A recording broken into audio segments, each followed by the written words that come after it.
Merci, Monsieur le Président. Ma question s'adresse au ministre de l'Agriculture. Monsieur le ministre, lorsque notre agriculture souffre, c'est le pays tout entier qui souffre. La vague de gel qui a frappé la France ces derniers jours a eu des conséquences calamiteuses.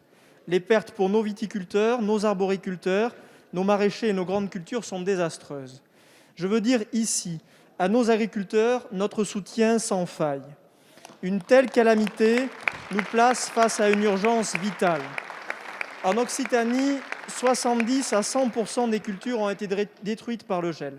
Pour la seule viticulture lotoise, c'est une perte de revenus de plus de 50 % qui s'annonce pour 2022. 90 % des arbres fruitiers ne donneront pas de production pour cette année. Pour notre agriculture, notre économie et pour les consommateurs, le coût sera terrible. Monsieur le ministre, le constat est sans appel et l'urgence absolue.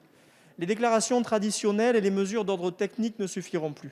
Tous nos producteurs auront besoin d'aides massives, celles et ceux nombreux qui ne sont pas assurés, tout comme ceux qui le sont et pour qui le niveau d'assurance ne couvrira pas les pertes réelles. L'année blanche fiscale s'impose, le décalage des PGE et une annulation totale des charges sont impératifs. Mais pour préparer l'avenir, il faut aller plus loin.